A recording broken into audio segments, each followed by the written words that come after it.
नमस्कार साथियों, Kamra coaching centre के ऑनलाइन प्लेटफॉर्म पे आपका स्वागत है आपका करंट अफेयर्स की क्लास में। आइए स्टार्ट करते हैं आज का करंट अफेयर्स। सबसे पहले है IIFF 2022 का आयोजन कहां पर किया जाएगा। IIF 2022 का आयोजन कहां पर किया जाएगा? राजस्थान के अंदर RIFF, इसका मतलब है राजस्थान इंटरनेशनल फोल्क फेस्टिवल 2022 का आयोजन किस शहर के अंदर किया जाएगा? तो यह राजस्थान के कौन से शहर में किया जाएगा? जोधपुर शहर के अंदर किया जाएगा। तो राजस्थान इंटरनेशनल फोल्क फेस्टिवल 2022 का आयोजन है वो किस शहर में किया जाएगा? जोधपुर में किया जाएगा। और इसके साथ साथ में ध्यान रखना है कि ये किसके सहयोग से किया जाएगा? तो यह मेहरानगढ़ म्यूजियम ट्रस्ट और जयपुर विरासत फाउंडेशन की मेजबानी के अंदर किया जाएगा। तो किसकी मेजबानी में किया जाएगा? मेहरानगढ़ म्यूजियम ट्रस्ट और जयपुर विरासत फाउंडेशन की मेजबानी में इसको किया जाएगा। और यह कब से कब तक किया जाएगा? तो इसका आयोजन होगा 6 अक्टूबर से 10 अक्टूबर तक किया जाएगा।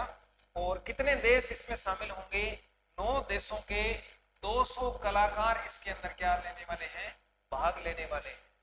तो इसके अंदर 9 देशों के कुल 200 कलाकार इसमें भाग लेंगे और कुल इसके अंदर जो संख्या है कलाकारों की वो 200 रहेगी। 9 देश भाग लेंगे। कब से कब तक इसका आयोजन होगा? 6 अक्टूबर से 10 अक्टूबर 2022 तक इसका आयोजन होगा। और साथ ही साथ हमें ध्यान में रखना है कि कोविड-19 के कारण RIIF यानी रिफ का आयोजन 2020 में और 2021 में इसका आयोजन है वो नहीं किया गया था। कब नहीं किया गया था? तो 2020 में और 2021 के अंदर इसका आयोजन नहीं हुआ था। कारण क्या था इसका? कोविड-19 के कारण इसका आयोजन नहीं हो पाया था।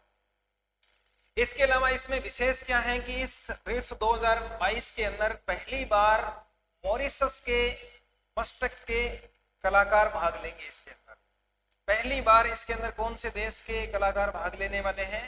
मॉरिशस के कलाकार हैं वो इसमें भाग लेने वाले हैं। और साथ ही साथ पहली बार लाल खां और अनवर खां इन दोनों की एक साथ क्या दी जाएगी? प्रस्तुति की जाएगी। तो यहाँ हमारे करंट अफेयर्स के साथ साथ में कुछ बातें इस तरह से भी ध्यान रखनी है कि हमारे एग्जाम में क्वेश्चन आ सकता है। हाल ही में RIFF का आयोजन किया गया जिसके अंदर लाल खां और अनवर खां ने अपनी प्रस्तुतियां दी। बताइए यह किस प्रकार के कलाकार हैं? तो यह सारंगी वादक हैं और साथ में क्या है? ये गायक भी है। तो सारंगी वादक और गायक हैं लाल खां और अनवर खां। इन दोनों ने अपनी प्रस्तुतियां हैं वो यहाँ पे देंगे 6 अक्टूबर से 10 अक्टूबर तक। और इसके अलावा ध्यान रखना है कि RIFF के डायरेक्टर जो है वो कौन है? वो है दिव्या भाटिया। यानी रिफ जो फाउंडेशन है इसके फेस्टिवल है इसके डायरेक्टर कौन होंगे? डायरेक्टर होंगे दिव्या भाटिया। तो ये हमारी पहली न्यूज थी जिसके अंदर राजस्थान इंटरनेशनल फोल्क फेस्टिवल 2022 का आयोजन होगा वह राजस्थान के जोधपुर शहर में होगा। और किन किन की मेजबानी में होगा? तो मेहरानगढ़ म्यूजियम ट्रस्ट तथा जयपुर विरासत फाउंडेशन की मेजबानी में होगा। तो यह कब से कब तक होगा? 6 अक्टूबर से 10 अक्टूबर 2022 को होगा। और कितने देशों के कलाकार इसमें भाग लेने वाले हैं? 9 देशों के कलाकार इसमें भाग लेंगे। और कुल कितने कलाकार भाग लेंगे? 200 कलाकार इसमें भाग लेंगे। मुख्य बात इसमें क्या है? मुख्य बात यह है कि इसमें पहली बार क्या होगा? मॉरिशस के कलाकार भाग लेंगे। और इसके साथ साथ में इसके अंदर लाल खां और अनवर खां जो सारंगी वादक हैं इनकी प्रस्तुतियां एक साथ हमें देखने को मिलेगी। और इसके साथ ही साथ रिफ का आयोजन कौन कौन से वर्ष में नहीं हुआ था? तो कोविड-19 के कारण 2020 और 21 के अंदर इसका आयोजन नहीं हुआ था। और रिफ के वर्तमान के अंदर डायरेक्टर कौन है?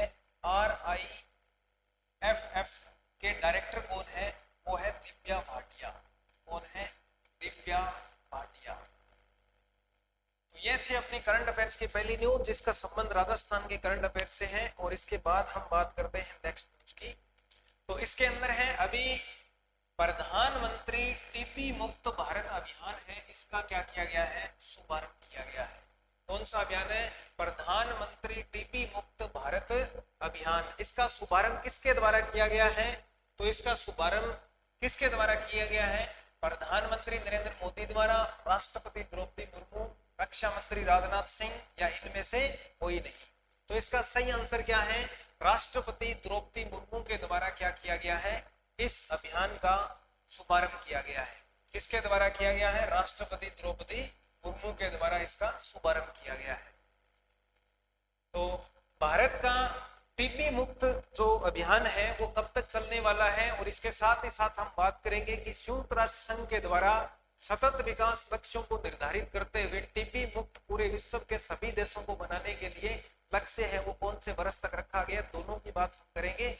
तो सबसे पहले बात करते हैं कि यूएनओ के द्वारा या यूएन के द्वारा जो सतत विकास लक्ष्य स्थापित किए गए हैं उनके अकॉर्डिंग कब तक का लक्ष्य है कि पूरे विश्व के सभी देशों को क्या किया जाएगा? टीबी मुक्त किया जाएगा।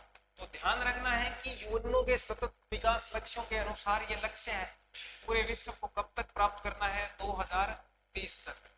लेकिन इस लक्ष्य को पूरा करने के लिए भारत ने अपना जो लक्ष्य स्थापित किया है कि भारत को टीबी मुक्त कब तक बनाना है, तो भारत को टीबी मुक्त कब तक बनाना है, यह लक्ष्य भारत सरकार के द्वारा कब तक का रखा गया है? वर्ष 2025 तक ये टारगेट रखा गया है कि भारत को क्या कर दिया जाएगा? टीबी मुक्त भारत कर दिया जाएगा 2025 तक।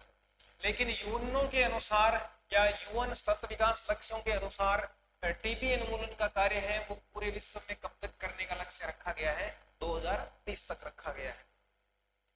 तो प्रधानमंत्री टीबी मुक्त भारत अभियान का आयोजन है, ये शुभारंभ किसके द्वारा किया गया है? राष्ट्रपति द्रौपदी मुर्मू के द्वारा। यूएन सतत विकास लक्ष्य के अनुसार इसको कब तक फ्री किया जाएगा? 2030 तक टीबी उन्मूलन किया जाएगा। भारत ने अपना लक्ष्य कब तक निर्धारित किया है? यह 2025 तक किया है। और टीबी है इसका ये माइकोबैक्टीरियम ट्यूबरकुलोसिस है, इसके कारण टीबी को कारण माना जाता है टीबी का। और इसके साथ ही साथ वर्तमान में टीबी का इलाज करने के लिए एक नई स्कीम है वो 2018 से चल रही है, और इस योजना का नाम क्या है? नीक्षय योजना। क्षय का मतलब होता है टीबी, तो नीक्षय योजना है। इस योजना के द्वारा टीबी के रोगी हैं उनको क्या किया जा रहा है? ठीक किया जा रहा है। और यह योजना क्या बन चुकी है? यह टीबी रोगों के लिए वरदान साबित हुई है। क्यों हुई है? क्योंकि वर्ष 2018 से लेकर 2021 तक 57.88 लाख रोगियों को क्या हो चुका है? सफल इलाज हो चुका है। तो इसमें दो चीजें हमें ध्यान में रखनी है। एक तो हमारी योजना का नाम क्या है? प्रधानमंत्री टीबी मुक्त भारत अभियान है। तो इसके द्वारा हमें टीबी मुक्त भारत को कब तक बनाना है? 2025 तक बनाना है।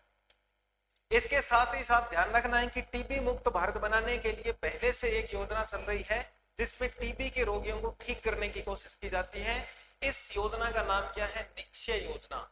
और इस योजना के तहत 2018 से लेकर 2021 तक कुल कितने रोगियों को ठीक किया जा चुका है? तो 57.88 लाख रोगियों को क्या किया जा चुका है? ठीक किया जा चुका है।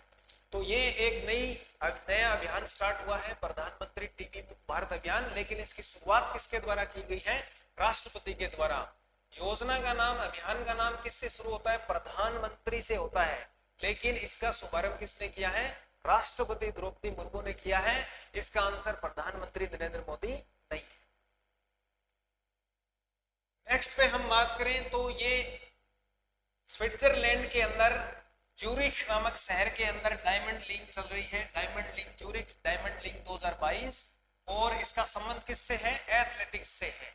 तो इस चैंपियनशिप के अंदर स्विट्जरलैंड में ज्यूरिख डायमंड लीग 2022 जीतने वाले पहले भारतीय एथलीट कौन बन चुके हैं? तो पहले भारतीय एथलीट बने हैं वो कौन बने हैं? ये बने हैं नीरज चोपड़ा।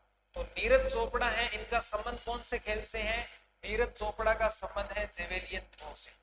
इससे संबंधित है जेवेलियन थ्रो। और इन्होंने यहाँ पर क्या किया है?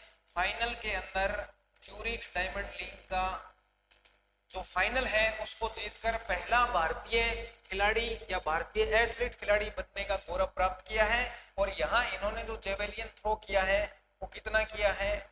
88.44 मीटर, यानी 88.44 मीटर दूरी का जेवेलियन थ्रो किया और इस चैंपियनशिप को अपने नाम किया।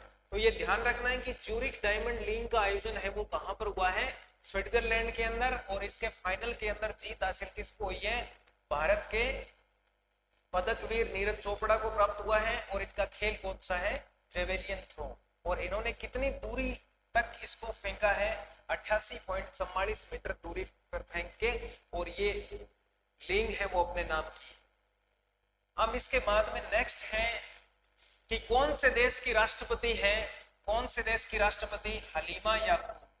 कौन से देश की राष्ट्रपति हलीमा याकूब ने भारतीय नौसेना के पूर्व chief of naval staff admiral Sunil Lanba को प्रतिष्ठित पिगट जसा जेमिलंग मेधावी सेवा पदक से क्या किया है, सम्मानित किया है। तो कौन से देश की राष्ट्रपति है जिन्होंने हमारे भारत के पूर्व एडमिरल सुनील लांबा को पिगट जसा जेमिलंग मेधावी सेवा पदक से सम्मानित किया है, और इस पदक का संबंध किससे है, सेना से है, यानी सेना में सेवा के दौरान दिया जाने वाला यह पदक है। यह कौन से देश की राष्ट्रपति ने इनको प्रदान किया है, तो इसका सही आंसर है सिंगापुर। तो सिंगापुर की राष्ट्रपति का नाम है हलीमा याकूब। इन्होंने भारत के पूर्व एडमिरल सुनील लांबा को कौन सा पदक दिया है, पिगट जसा जेमिलंग मेधावी सेवा के दौरान दिया जाने वाला सेना के अंदर यह पुरस्कार है, और यह पदक प्राप्त करने वाले व्यक्ति कौन है, सुनील लांबा। तो यह कौन से देश की राष्ट्रपति हलीमा याकूब, सिंगापुर की। और इसके साथ ही साथ ध्यान रखना है कि भारत और सिंगापुर की जो नेवी है, इनके बीच समुद्री एक युद्ध अभ्यास होता है, इसका नाम क्या है, सिममैक्स। तो सिममैक्स नाम का युद्ध अभ्यास है, यह किन दो देशों के बीच में होता है, भारत और सिंगापुर के बीच में होता है। नेक्स्ट है अपनी न्यूज और अंतिम न्यूज है, इंडिया गेट पर नेताजी सुभाष चंद्र बोस की प्रतिमा का अनावरण किसके द्वारा किया गया। कहां पर किया गया है, इंडिया गेट पर नेताजी सुभाष चंद्र बोस की प्रतिमा का अनावरण जो किया गया है वह किसके द्वारा किया गया है। तो यह अनावरण किसके द्वारा किया गया है, प्रधानमंत्री नरेंद्र मोदी जी द्वारा किया गया है। कहां पर किया गया है, सेंट्रल विस्टा के अंदर। सेंट्रल विस्टा प्रोजेक्ट मतलब संसद भवन के, संसद का जो एरिया है पूरा उसको दोबारा विकसित किया जाता है, तो उसके अंदर ये इंडिया गेट के अंदर लगी हुई है।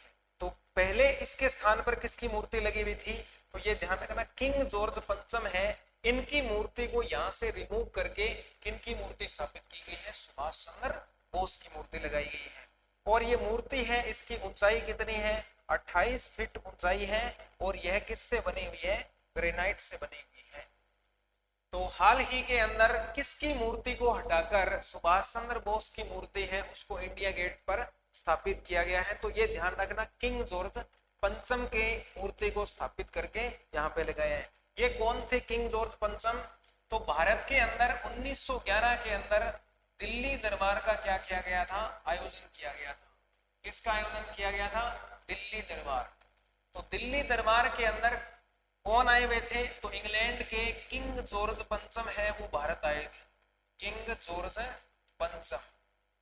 ये भारत में आए और इन्होंने घोषणा की कि दिल्ली को भारत की क्या बनाया जाएगा, राजधानी। ये घोषणा कब हुई थी, 1911 में।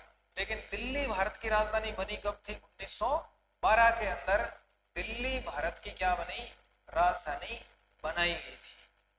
और अब इसके बाद में क्या किया गया है, किंग जॉर्ज पंचम की मूर्ति को हटाकर इनके स्थान पर किनकी मूर्ति लगाई गई है, सुभाष चंद्र बोस की मूर्ति स्थापित की गई है। इस मूर्ति की हाइट कितनी है, ऊंचाई कितनी है, तो 28 फीट है, और यह किससे बनी हुई है, ग्रेनाइट से बनी हुई है।